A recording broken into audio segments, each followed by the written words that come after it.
Warning, we are about to spoil Dr. No. If you haven't seen the movie, or you plan on watching it, then click away now. Or if you've already seen it, or you just don't care, then please stick around. Cameron, look out! There's a spider! Oh God!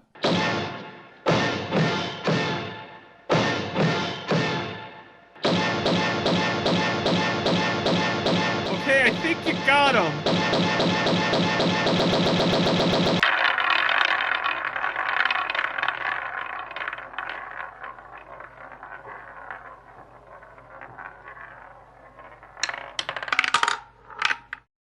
Hello, everybody, and welcome to Cinema Roulette. So, today's episode is going to be interesting because CamCam here is going to try to restrict themselves from fanboying out too much and just going on just an hour-long rant or something. And if not, I have a bed right here, so I can just leave you guys with him. Yeah, we were joking beforehand because we know that I'm going to have a lot to say on this. And Justin's like, so can I just go or something? Like, do you even need me for this episode? Can I take a break? Can I go make a sandwich? I'm a bit hungry. Yeah. So, yeah, we've already had a lot of fun beforehand. We're in a mood, so that'll be interesting. Or it won't be. Well, there's only one quick and painful way to find out. There's only one way to Dr. No. That made no sense. Like, knowing, but I had doctor in front of it. Okay. But also the name of the movie we are covering is Dr. No. Very clever. From 1962.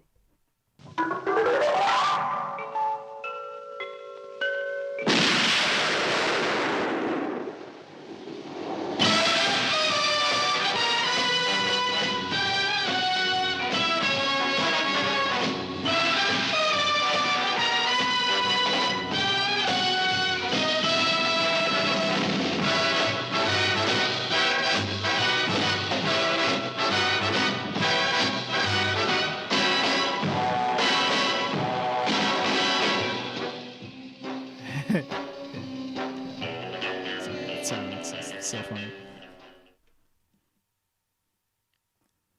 So, Justin. And we went quiet. Oh my God. I do. It is very funny how we both just simultaneously just go quiet for the editing. Every time. Well, we go quiet for the editing, but it's for longer than it needs to be. We only need 2 seconds of silence, but we'll sit here for a good 5. Probably because we're imagining how it goes in our head or whatever. I think I do that. You always say, but I don't even think that's true.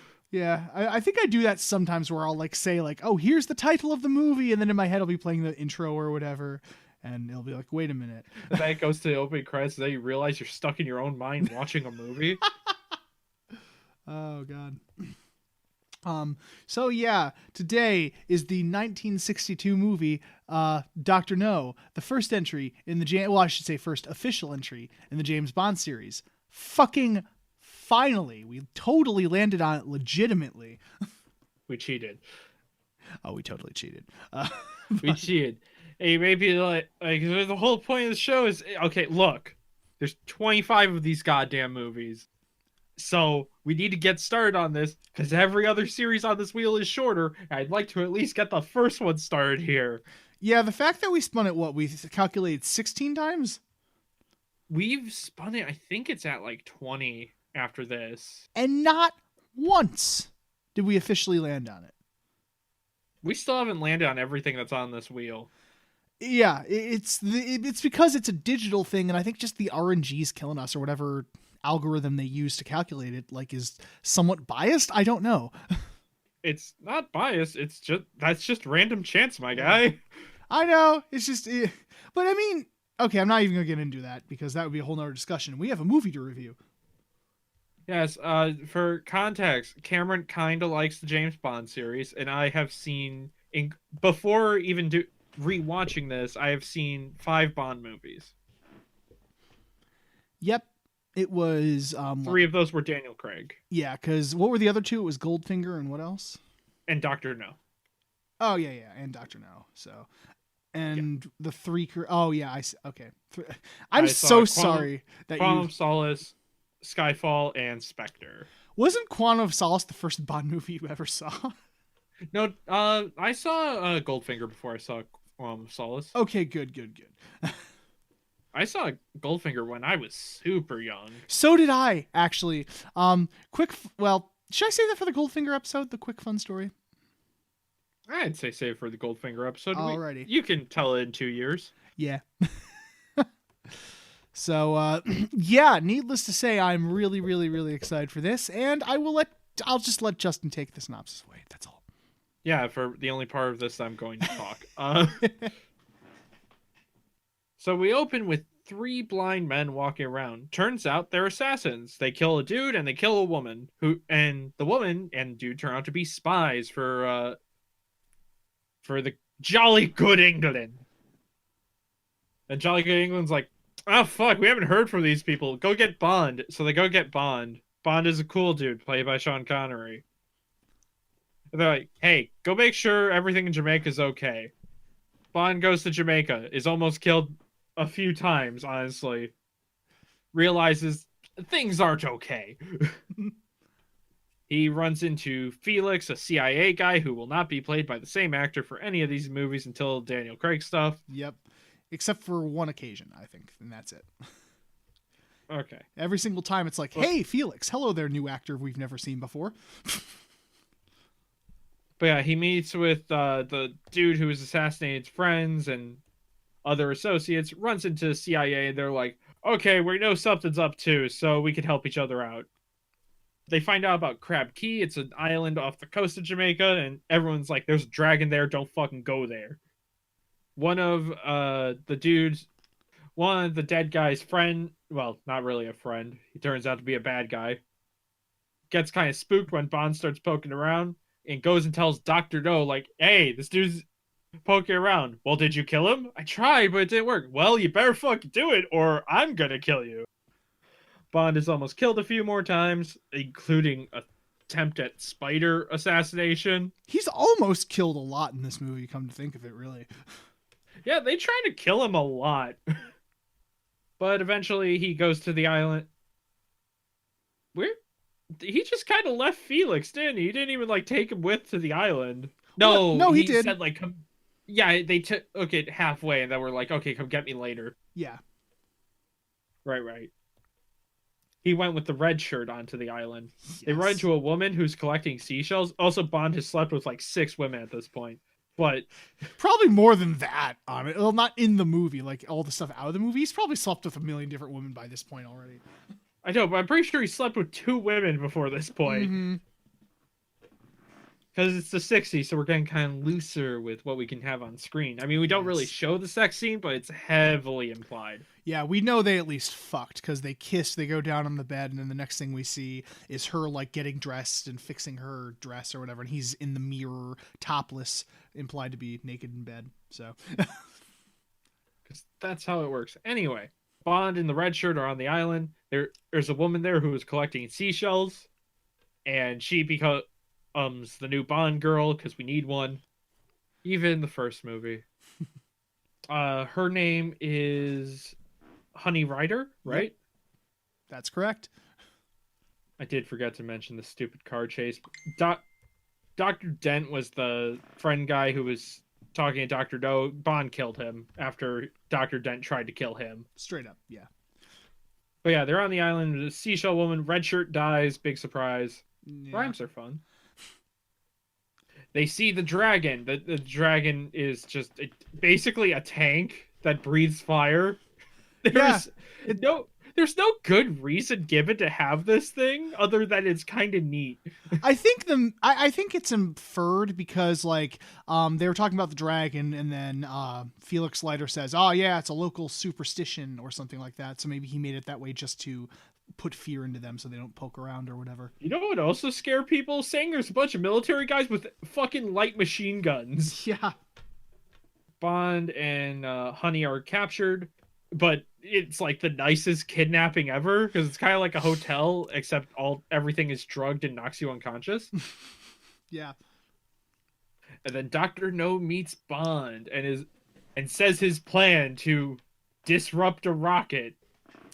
Not like destroy it or anything, just stop it from launching because he works with this Illuminati style group called Spectre, and he wants to show how powerful they are by stopping a rocket. Yeah, it's a pretty lame plan for the first movie, honestly.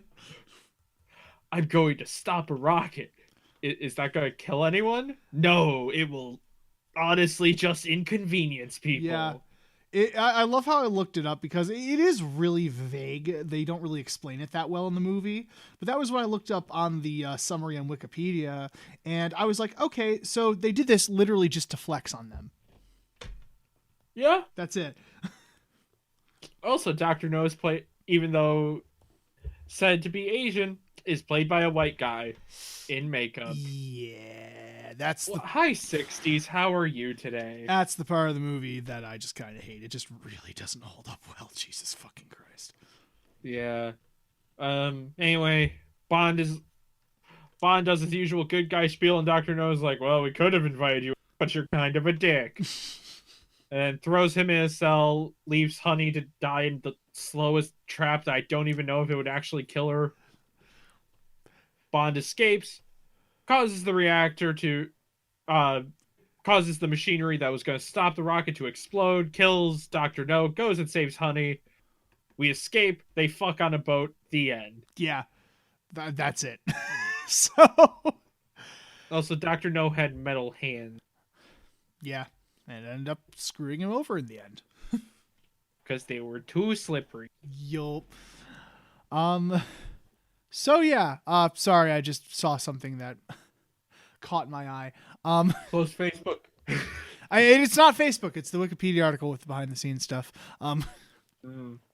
But yeah, so I just want to say, like, quick summary starting out, really solid start to the series. Besides the yellow face, yeah, it's a solid spy movie from the 60s. And especially for one that was technically low budget. Yeah. Besides the fucking Asian makeup and the casual sexism. Yeah, that's really solid start to it. I kind of love it because there's what's the secretary's name? Miss Moneypenny. Miss Moneypenny. Bond basically just calls her a fucking object and she just swoons over it. Yeah, like he says something like, oh yes, I'd take you out on dinner, but I'd be misusing government property or something like that. And she's just like, oh my. Tell me more about how I should be in the kitchen. Tell me more how we should make a nuclear family. Yeah. Those white picket fences just make me horny. But those white picket fences aren't the only thing that's hard. Oh shit. Wait, what? That's not a gun in my pocket. Okay.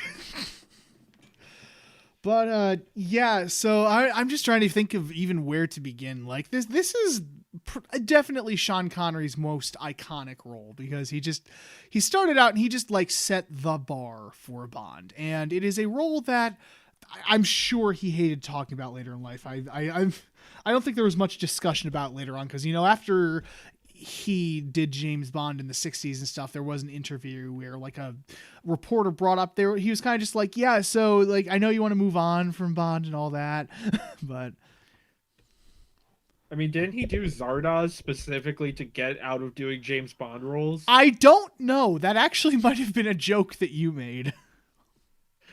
That's always a joke I hear about the movie. Mm-hmm. I don't know if it's true.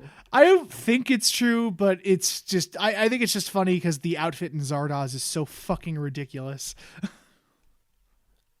I don't know. That's what Daniel Radcliffe's been doing, the same thing to get away from Harry Potter. It's also true, including playing a farting dead body. Yeah. Swiss Army Man's a great movie, by the way. I still need to check it out. Justin's seen it. I have not. But that's not what we're talking about today. Nah. Today we're talking about Back to the Future. Wait, what? Okay, no. We're not talking about Back to the Future, guys. As lovely as that would be, that is on the series wheel. We'll get to it eventually. Some point. But yeah, just a little behind the scenes story about how Sean Connery got the role. It says it's often reported that Connery won the role through a contest set up to find James Bond.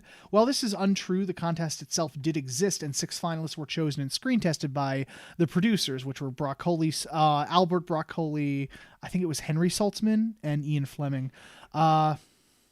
When Connery was invited to meet Broccoli and Saltzman, he appeared scruffy and in unpressed clothes, but Connery put on an act and it paid off, as he acted in the meeting with a macho, devil-may-care attitude. When he left, both Saltzman and Broccoli watched him through the window as he went to his car, both agreeing that he was the right man to play James Bond. Huh.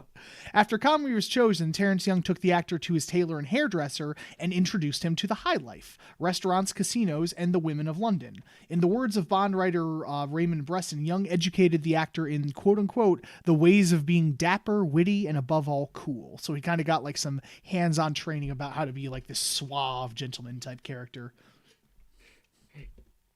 Welcome to your crash course on how to be rad as fuck. Yeah, pretty much. And yeah, like honestly, he's just fucking amazing in the role. Besides the very creepy moments that he does, but yeah, I will admit the scene of him saying his fucking name as the theme kicks in is still cool as hell. Oh god, that is like one of the greatest movie introductions in cinema history. So fucking good, just iconic. He's because it's like, you know, he comes in, but then it like cuts to him and the theme kind of it plays a little bit, and he's like holding a cigarette as like smoke's coming up and shit. It's just so fucking cool.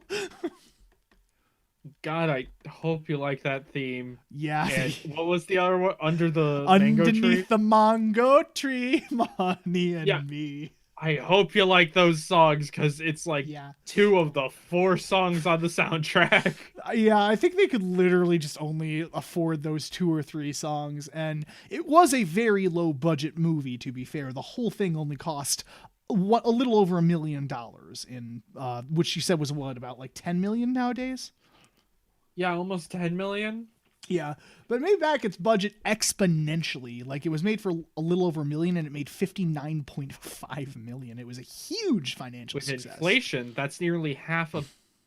That is 500 million. So yeah, $500 million. So yeah, made back its money in spades. So, and just became an instant success, and kind of, you know, just helped kick off the whole spy craze of the 60s, because Dr. No from Russia with Love came out, and then around the time from Russia with Love, that's when like spy stuff really started to take off. That's when like spin-offs like, you know, Our Man Flint and a bunch of what was the other one? Because they made the Casino Royale spoof too. It's just a bunch of shit in the 60s. What was the one with Michael Caine? I think it was Harry Palmer. That was another big spy series in the 60s. Harry Palmer. There we go. What happened? You just went quiet for a while. Oh, okay. I was just explaining about the spy craze of the 60s. Well, I mean, I heard the Harry part, and then it was like, Harry Palmer. Yeah, okay, my bad. Sorry, folks. Our internet is not kind to us sometimes. Cameron's internet is not kind to us sometimes. Well, I mean, yours is guilty too, but not as much as mine, I will say. Anyhoozle. He does a fantastic job. All the actors, frankly, do a great job. Another iconic introduction is Honey Riders, because she's introduced like coming up to the beach in a bikini, something which would be made in a throwback later in the series. So, and it's so risque for the 60s. Yeah. Fuck, we'll segue into that, because it was actually pretty like I don't know, risque. Risque is a good word for it, but a little like shocking, unorthodox. Yeah, it was unusually violent and had a lot of sexual stuff for the time. So yeah, I mean, by today's standards, it's not that violent. There's a couple of like blood spurts when someone's shot in the chest, and a woman shows her thighs and is implied to be naked under a single piece of clothing. Oh no, they straight up show Ursula Anders's breast. I just think the ratings board was not paying attention there. Probably not. But But like when Bond's sleeping with the two women, they're in those long nightgowns, and you see their thighs. Wow. Yeah. So risque. Whoa. But so yeah, I'm just trying to figure out even where to go because I have a bunch of stuff in my head. I'm just like, okay, brain, pick something, pick one, and go with it, please. Okay, hold on, because there's a lot of good to this movie. Can we mention the bad? Let's get the bad out of the way first, and I think I'll let The bad, also known as the fucking car chase. Oh, Jesus Christ. Yeah, well, we already mentioned some of the bad, like the sexism and racism, but my God, Well, they're at least with the sexism for this one, it's just a couple of comments that have Yeah. not aged well. it's not as bad as some later movies, which we'll get to. Actually, it's not even later. We'll get to them very soon. So, Well, with how much we've been landing on, not very soon at all. I mean, also true. But yeah, they for the most part, the special effects hold up surprisingly well, especially considering how low the budget was. But there is a car chase in the middle of the film that is very clearly green screened, and dear God, does it look horrible. Like, first off, there was a car chase before this one that was clearly actually done, and it looked very dangerous, probably because it was. Yeah. And then this one, the green screen's so bad because I think what they did is put just shove the camera on the back of the car and then use that recording as the green screen. Yeah. But then the car that's chasing didn't compensate for how close the lens would be. So the car that's chasing Bond looks giant compared to him. Yeah, the proportion is completely off on that. Not to mention the fact that Connery's reactions are hilarious because it's very clearly a green screen with something projected onto it, or matted out in editing if you want to use the right technical term.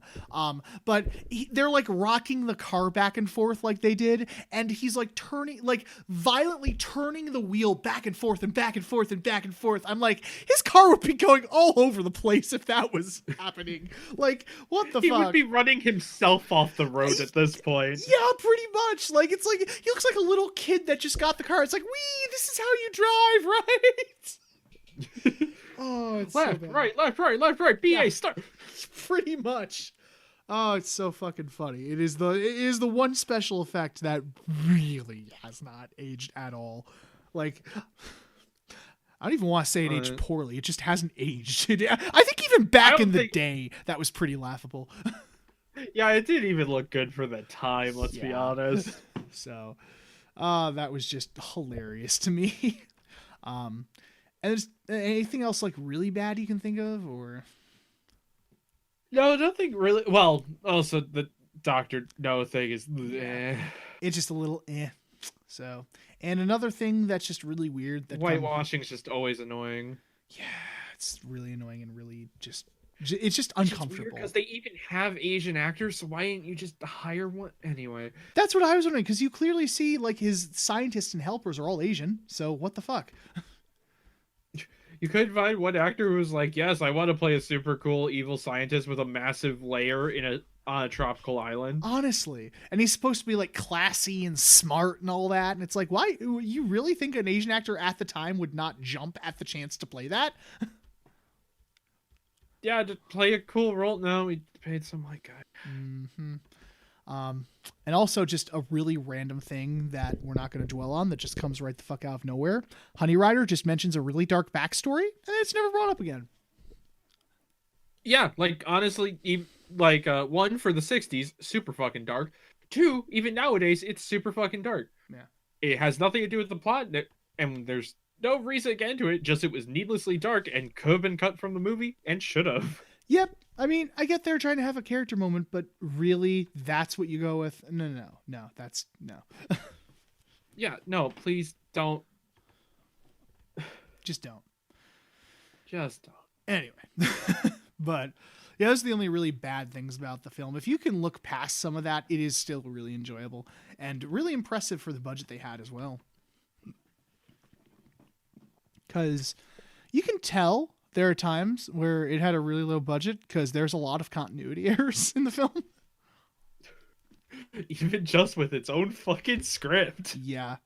Um, one of the funniest examples, and the one that Justin noticed immediately. I knew you would notice it too, because I noticed it after a certain point. And I was like, yeah, Justin's going to immediately say that is, there's a scene in the movie, which I guess that also ties into the risque content because, the main hero killing somebody in cold blood was basically unheard of at the time. It wasn't cold blood. Dude tried to kill him. I know he did, but it was a very common stigma in the 60s that the good guy would always take the high road. He'd never murder anyone. He always knock them out or arrest them or something. But no, Bond just straight up kills him. And yeah, just shoots him in the back or whatever. But so what was his name? Dent or something? Dr. Dent. Dr. Dent. He comes in to assassinate Bond, but Bond's already ahead of the curb because the woman was supposed to lure him there and he was supposed to be sleeping or whatever. But he comes in and shoots him, and but Bond isn't actually in the bed. He actually puts something underneath it. So he gets the drop on him, and he picks up his gun to shoot him because he scooches it back on the bed sheet, and he fires, and it's yes, that's a Smith & Wesson, and you've had your 6, and then kills him. It's not a Smith & Wesson. It's not even a fucking revolver. It's a Colt 1911. It's a Colt 1911. And another... Which I'm pretty sure that has 7 shots, but anyway. It does. You're correct. Cool. So yeah, so Bond totally would have gotten shot in that scene. And also, his Walter PPK, which he was told to only keep, he pulls out, well, he apparently pulls out and puts a silencer on, but in that scene, he's using an FN Browning M1910. Yeah. Which also can't take a twist-on silencer, which is just even more funny. And the reason for that is, I guess what happened is the prop department switched out the guns or something last minute, but no one thought to actually change the script around it. So they're saying that these are these guns. It's a Smith & Wesson, but it's clearly not.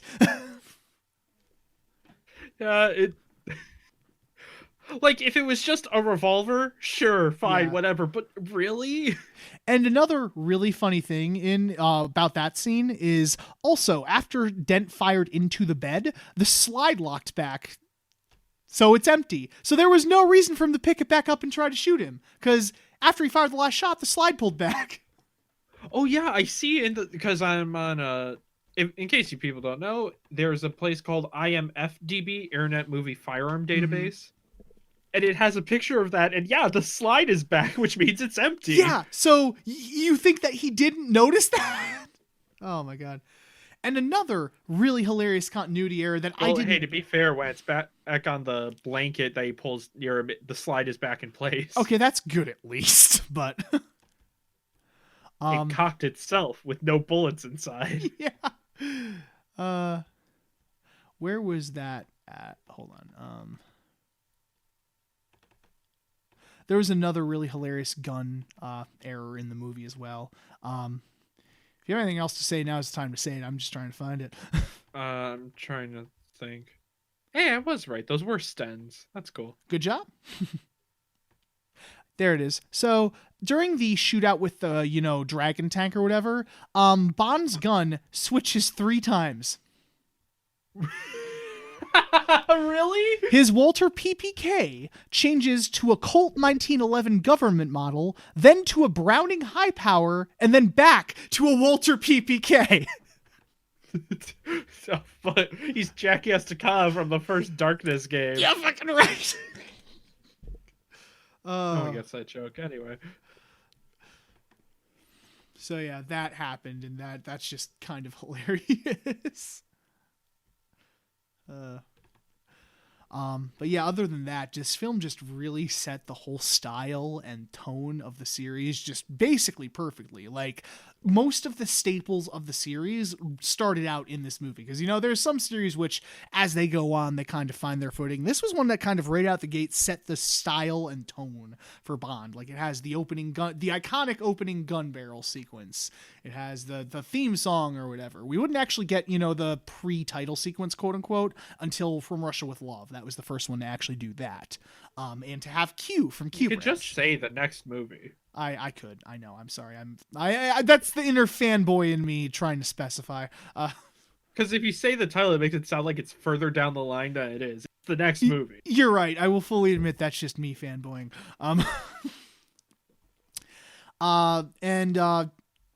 was I about to say? I was on a rant.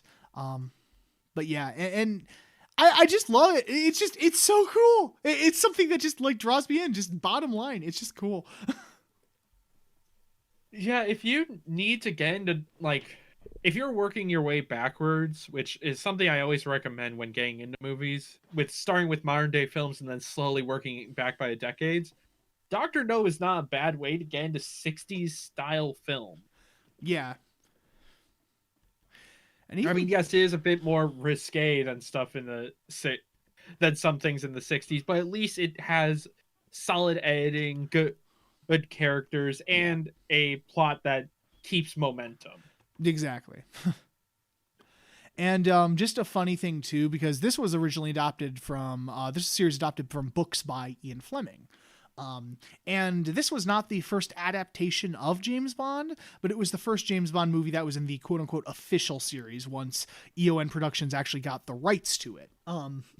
The first Bond film ever made was an hour-long live television production from '54, and it was Casino Royale, which I think might have been the first Bond book, but don't quote me on that. It had, which that one's just kind of funny because it has Barry Niven, a very American actor, playing James Bond.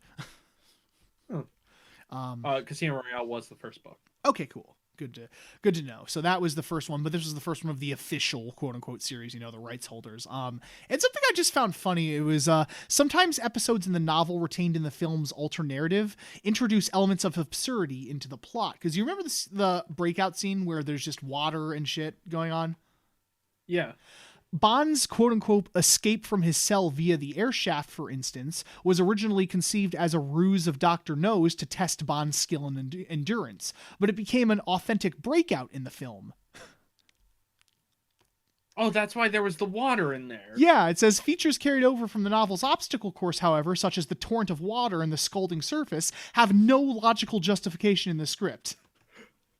I was wondering that when watching the movie, like, why the fuck is there water in your air vents? Yeah, they kept the elements of the obstacle course, but didn't actually, they changed it so it was an actual breakout. So it's just going through this random pipe that happens to be perfectly sized for a human that has water flowing through it for some reason. That does make more sense. I mean, it's still stupid in a way, but it makes sense. It's still dumb, but at least it explains that there's not, a convenient man-sized pipe to crawl through.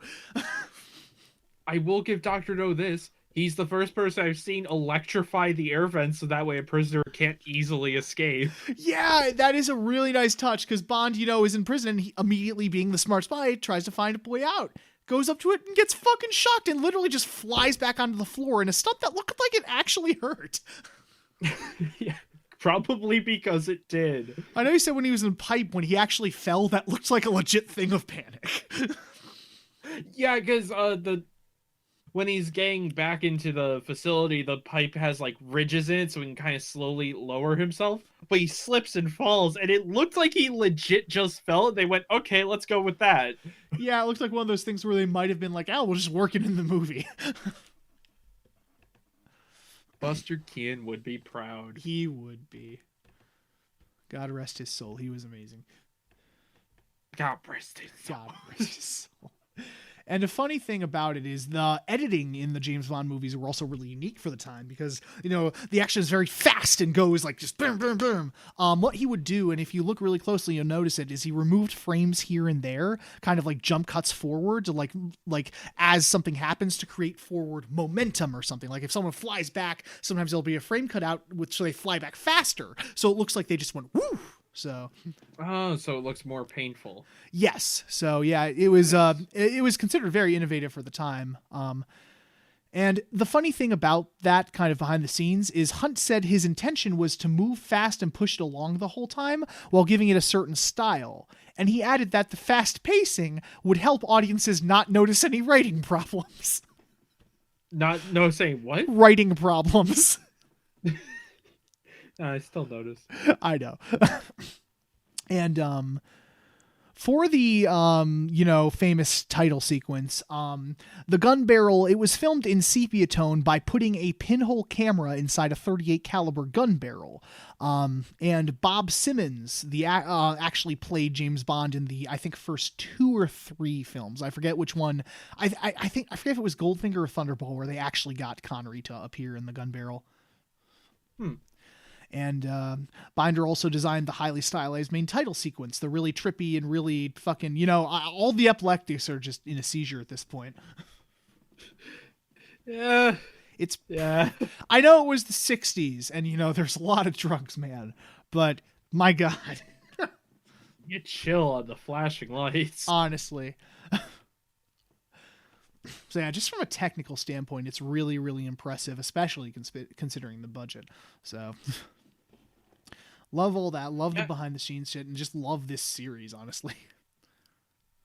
And besides the Dr. No's plan being kind of convoluted the way they explain it, the movie has solid flow and isn't hard to follow for a spy thriller. Yeah, the pacing is really good. And there are times where they'll sit back and explore stuff, but it never feels like, it's very expository. You're never at any point like, oh, come on, get on with it.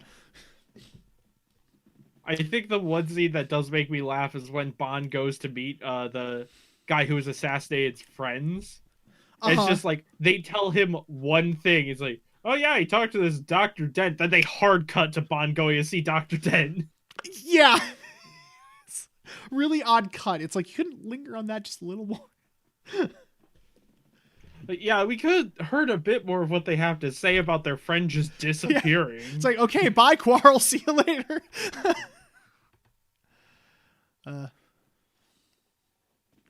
I also found it just really there, because I will talk about this now. That's actually a good segue. There's aspects of this film that have not aged well. The car chase is one of them, and just there.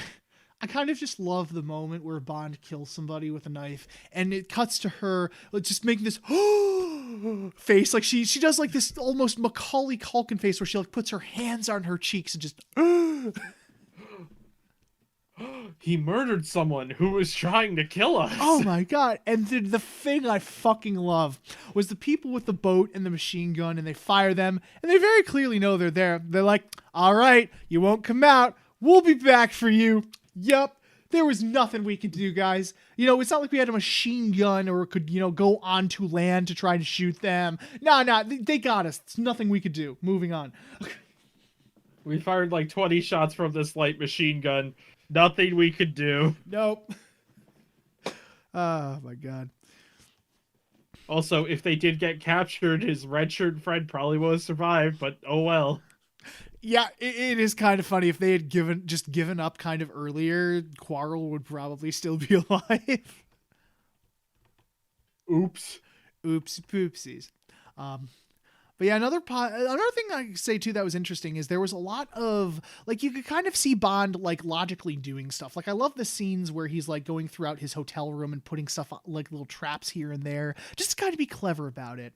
And the one too where like after he puts the chick in the car, like he's going throughout her house, making it look like they were together and setting up the bed. You actually see him doing this, and that's just kind of a nice touch to me. Yeah. Oh, wait, one more thing. The fucking attempt at spider assassination. Oh, that was so fucking funny. That was Dr. No's plan, by the way. Yeah, this was like, use this.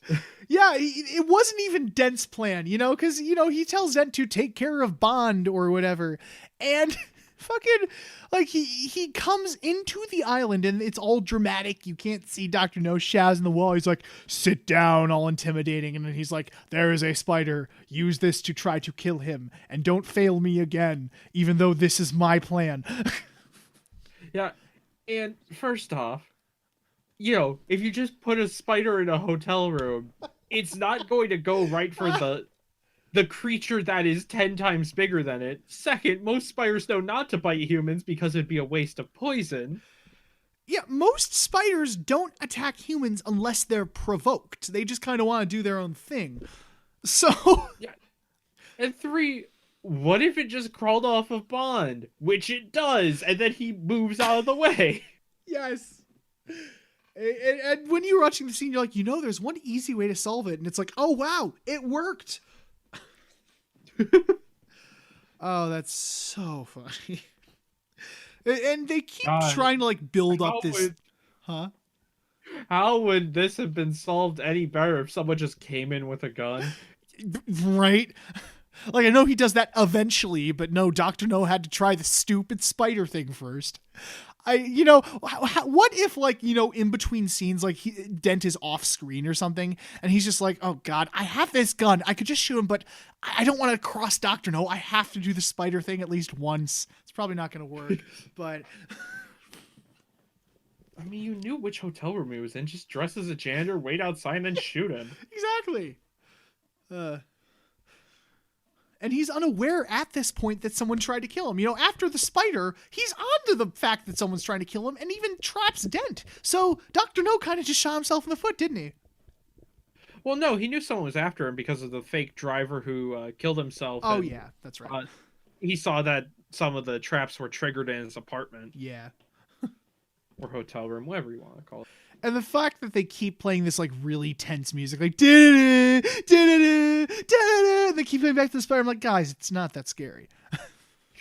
It's one tarantula. Oh no. Yeah, like I'm afraid of spiders, and even I was just rolling my eyes at that scene. I'm like, this is not scary. I've held tarantulas before. It's not that bad. I mean, it would have been kind of fucked if it was like a box of black widows or something. But no, it was just one spider. I know we made fun of it in the opening joke, but the music that plays, the music is a little hilarious. The cues are a little funny at times to me. Yeah, the fact it's synced up with him slapping the spider with his shoe. And the other thing that made me die laughing was when the three blind mice try to kill him, and it's like this dramatic horn version of Three Blind Mice. It was bah, bah, bah, bah, bah, bah. Yeah, the three assassins in the opening pretend to be blind, so it plays Three Blind Mice. Just great. The dramatic fantastic version of Three Blind Mice just killed me. That was so funny. But yeah, so the music cues are kind of hilarious. And I joked at one point, I thought it would be really funny because whenever Bond comes in, obviously he does the da da da da da da da. But when Dent's carrying away the spider, it's like this like dramatic music. I'm like, what if they just overlapped when they were walking by each other or something? Like as they got closer to one another. Yeah, the music just starts overlapping. That would be just hilarious.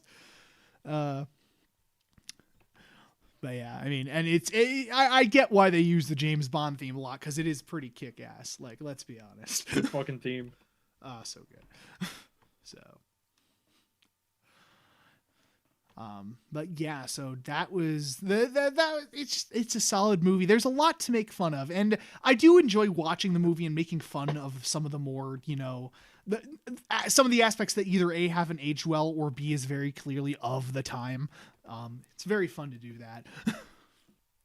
Yeah, this movie holds up really well, even though it's easy to make fun of because of 60s isms and it's low budget. But it's still a fun time. Yeah. Like, it's not the best of the series. I would say, like, it's one of the ones I'd say, quote unquote, essential, because I did actually organize them one night because I was bored from my favorite Bond to least favorite Bond. And I assumed this one was somewhere closer to best, but still close to the middle. Yeah, it was more like, it was lower on the essential list, but it was not quite to the just good list. Actually, it might have been on there. I don't know. I'll have to pull it up sometime. But yeah, I think it was number 8 or something like that. Not the best. That's pretty good up 25. Yeah. Well, 24. 24, yeah. But it will be 25 once we're done with this wheel. Before we're done with this wheel. Yeah. We were joking. Hopefully. Huh? Hopefully by the time we get back to the sellout wheel, Bond 25 will be out. Yeah. If it ever fucking comes out. Because like no time to release, am I right? Like I commented, I think, after the movie, I'm like, by the time we get to No Time to Die, it'll probably have already been released and been out on home media for years. Yeah, probably. Knowing how long the series is and, just how our luck has been with it so far. Honestly. Like, dear Lord, I know we cheated on this one, but man. So just a really solid start. Great movie. very well done. I don't think there's much else to say on it, really. Yeah, I think that's about it. I think that's an episode. So yeah, that was Dr. No, everybody. Are we spinning now or not? What's next in line? Yes, we are. Oh, we are. Okay, I forgot. It's a movie episode. We always spin. Sorry, I forgot the order we were doing it in. So, yeah, you can explain to the audience if they don't have a thing. Okay, hey, we usually, for the past 8 movie episodes, we've been doing the, Hold on, am I still here? Yep. Okay. We've been doing the, Sellout Wheel, which is a wheel full of movie series, such as James Bond. But now that we have finished those 8 runs, we are jumping over to our third wheel, which means next movie episode will be season 3, because that's how I separate seasons, is by wheels. I don't know. Leave me alone. I think that's fair for our show. But wheel 3 is the director wheel. If you want to know all the directors and movies on it, go back to episode 99. We explain it at the end. We're spinning the director wheel finally? Yes, we are. We finished the 8. How do you lose track of what's going on in your own damn show? I know, right? But yes, we are on director's wheel. And now what is going to happen is we will spin this director wheel. We will get 4 movies from this director wheel over the next couple of episodes. Once we do those 4, we'll go back to the sellout wheel, do 4 from there, and keep switching back and forth between them. Mm-hmm. But there is 40 fucking movies on this wheel, so we're gonna be doing this for a while. Season 3 is gonna be long. Oh, it's so exciting though. I'm so excited. New wheel. But aren't you guys doing a movie month? Yeah, but that movie month is not gonna be working off either of these wheels. Yeah. We'll talk about when we get there. New wheel. Sorry, I'm really excited about this one. Okay. Okay. So now it is time to stop gasping. Spin!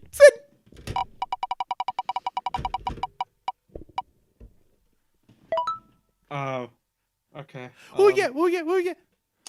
Well, it's from a director you don't really like. Oh. Yeah, it's Rashomon. Ooh.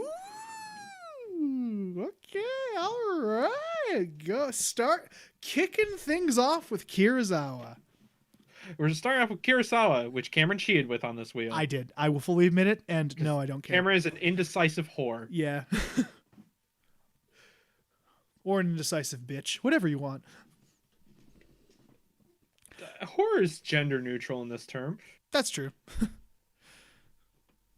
There is just a random fact, or not fact, but just a story, which I guess is fact. But I just walked into work one time and I was just like, "What's up, all you sexy bitches and you dirty hoes?" Oh wait, that's just me.